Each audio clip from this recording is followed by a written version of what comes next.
Shalom, shalom, shalom. Selamat pagi masyarakat iman yang dikasih oleh Tuhan. Kembali kita dianugerahkan minggu yang baru dari Tuhan. Dan tak terasa nih udah menuju dan menjelang Imlekan, menjelang Rabu Abu, menjelang pemilu. Di bulan ini ada banyak yang akan kita lakukan dan hadapi. Dan sebelumnya kita percaya bahwa kita mau mempersembahkan juga hidup kita di bulan ini kepada Tuhan. Kita pujikan PKJ 147, PKJ 147 bait pertama dan kedua di sini aku bawa. PKJ 147 bait pertama dan yang kedua di sini aku bawa.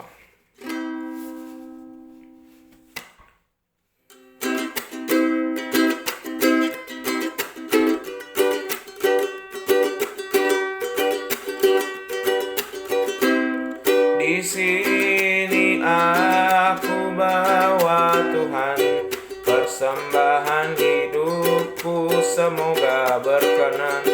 Berapalah nilainya Tuhan dibandingkan berkat-Mu yang telah Kau limpahkan. Terimalah Tuhan, oh terimalah Tuhan. Tanganku yang kecil ya Tuhan, belum mencari makan sendiri ya Tuhan. Terimalah hatiku Tuhan, menjadi persembahan yang Tuhan perkenan. Terimalah Tuhan, oh terimalah Tuhan. Mari kita berdoa. Tuhan, di sini kami bawa kehidupan kami di hadapan Tuhan, dan biarlah Tuhan yang memberikan anugerah dan juga kesempatan bagi kami untuk terus membawa hidup kami jadi berkat bagi orang-orang di sekitar kami. Kami serahkan sebelum kami menjalaninya. Kami mau bawa di hadapan Tuhan, di bawah firman Tuhan. Kami serahkan dalam nama-Mu kami berdoa. Amin. Bapak Saudara, bersama-sama kita buka Ulangan 26 ayat 12 sampai 15. Ulangan 26 ayat 12 sampai 15. Ulangan 26 ayat 12 sampai 15 akan menjadi bacaan kita pada hari ini. Dengarkanlah sabda Tuhan. Apabila dalam tahun yang ketiga, tahun persembahan persepuluhan, engkau sudah selesai mengambil segala persembahan persepuluhan dari hasil tanahmu, maka haruslah engkau memberikannya kepada orang Lewi, orang asing, anak yatim, dan kepada janda, supaya mereka dapat makan di dalam tempatmu dan menjadi kenyang. Dan haruslah engkau berkata di hadapan Tuhan Allahmu, telah kupindahkan persembahan kudus itu dari rumahku. Juga telah kuberikan kepada orang Lewi, dan kepada orang asing, anak yatim, dan kepada janda, tepat seperti perintah yang telah kau berikan kepadaku. Tidak kulangkahi atau kulupakan sesuatu dari perintahmu itu. Pada waktu aku berkabung, sesuatu tidak kumakan dari persembahan kudus itu. Pada waktu aku najis, sesuatu tidak kujauhkan daripadanya. Juga sesuatu tidak kupersembahkan daripadanya kepada orang mati. Tetapi aku mendengarkan suara Tuhan Allahku, aku berbuat sesuai dengan segala yang kau perintahkan kepadaku. Jenguklah dari tempat kediamanmu yang kudus dari dalam sorga, dan berkatilah umatmu Israel dan tanah yang kau berikan kepada kami, seperti yang telah kau janjikan dengan sumpah kepada nenek moyang kami, suatu negeri yang berlimpah-limpah susu dan madunya.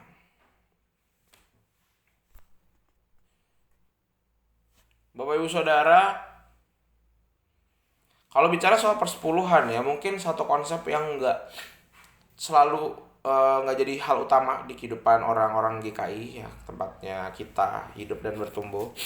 Kalau di beberapa gereja lain tuh persepuluhan jadi satu hal yang sangat diwajibin gitu ya. Tujuannya kan baik sebenarnya ya, jadi 1/10 dari penghasilan kita yang kita dapat selama 1 bulan, bukan cuman soal kalau orang yang kerja di kantoran gajinya, bukan cuma kalau dagang itu pendapatan hariannya, tapi apapun, bukan cuma dari tokonya. Pokoknya semua yang kita terima yang jadi pemasukan buat dompet dan tabungan kita, 1/10 dipotong. Itu kita bukan dipotong, diberikan sama Tuhan. Sebagai bentuk penyataan bahwa ini punya Tuhan, saya kembaliin dulu. Yang ibaratnya jadi miliknya Tuhan. Walaupun semuanya milik Tuhan, tapi kita harus kembalikan itu dulu.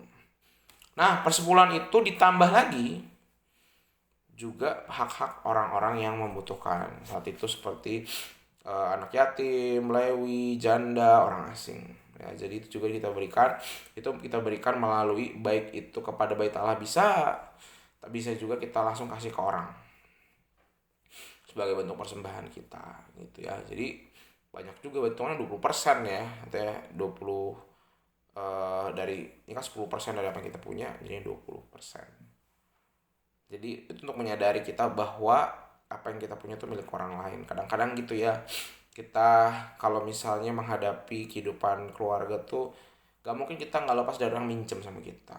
Nah lebih baik kalau minjem itu selalu ada dilemanya mau nagihnya. Kemarin juga saya lihat di YouTube sama di sosial media, minjemin orang nggak dibalik-balikin gitu kan. Udah, daripada minjemin orang lebih baik kita ngasih, daripada misalnya ya aku pinjam 20.000, udah nggak usah minjem 20.000, saya kasih aja 10.000 gitu. Kalau emang kita ngerasa nggak sanggup dan juga nggak siap dengan konsekuensi dari peminjaman itu, kalau ditagih susah, udah kita kasih aja yang bisa kita beri. Kenapa? Karena apa yang kita punya itu memang harus kita beri. Jadi mau nggak mau, bukan hanya karena kita baik hati, bukan. Ingat, persepuluhan itu dan memberi orang yang membutuhkan bukan karena kita baik, itu kewajiban. Kalau kita baik itu bukan kewajiban kita tapi kita lakukan, itu kebaikan. Tapi ini kita wajib gitu. Jadi kalau kita ngasih orang nggak mampu, ngasih pemulung, ngasih orang susah, ngasih anak yatim, janda, itu wajib. Jadi kalau kita lakukan bukan berarti kita baik, itu udah wajib aja karena jadi kewajibannya anak-anak Tuhan. Nah sehingga kalau misalnya di hari ini nih ada orang minta-minta, ada teman yang membutuhkan, jangan dipinjemin, langsung kasih aja.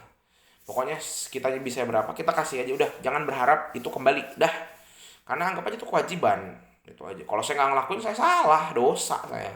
Justru kalau nggak nolong malah salah gitu ya. Tapi yang penting pokoknya kita kasih aja. Tapi berapa, saya bisa cuma segini, udah nggak apa-apa, yang penting ikhlas kita kasih. Tapi itu kan belum 1/10, udah nanti berikutnya ada berkat lagi kasih lagi gitu. Nggak ada berkat pun kalau pas ada kita bisa sisihkan, kasih aja gitu ya. Jadi hari ini kita mau bersama-sama berbagi, kayaknya sih agak-agak, kalau bicara soal berkat Tuhan tuh kayaknya aduh Tuhan saya juga lagi susah nih. Tapi percayalah, orang yang suka berbagi tuh nggak bakal pernah kekurangan. Saya sudah buktikan bersama dengan kehidupan dengan seluruh jemaat yang pernah saya layani, orang yang berbagi sesedikit apapun asal dengan setia dan tulus dan rajin dilakukan, orang itu tidak akan minta-minta, tenang aja. Karena kita adalah orang-orang yang mau berbagi berkat dan Tuhan suka. Kalau kita berbagi berkat berarti kita jadi perpanjangan tangan Tuhan sang sumber berkat. Kalau kita perpanjangan tangan Tuhan sang sumber berkat, berarti berkat itu akan otomatis mengalir juga kepada kita. Tuhan mampukan kita hari ini. Percaya aja. Amin. Mari kita berdoa. Tuhan, terima kasih untuk firman-Mu hari ini. Ajarkan kami menjadi orang-orang yang murah hati, mampu berbagi bukan karena baik kami baik, tapi karena itu kewajiban kami berbagi. Dari apa yang kami punya, kami berbagi. Ajarkan kami juga nggak perlu ungkit-ungkit, meminjamkan. Udah, kami mau memberi apa yang kami bisa, kami beri. Kami juga tidak mau mengada-ngada, memberi lebih dari kemampuan kami, enggak juga. Kami mau beri apa yang kami bisa, sebesar atau sesedikit apapun, asal kami beri dengan tulus, maka pemberian itu jadi satu kewajiban kami yang jadi berkat bagi banyak orang. Terima kasih Tuhan, kami serahkan hanya di dalam nama Tuhan Yesus kami berdoa. Amin. Selamat pagi, Tuhan Yesus memberkati, tetap bersemangat.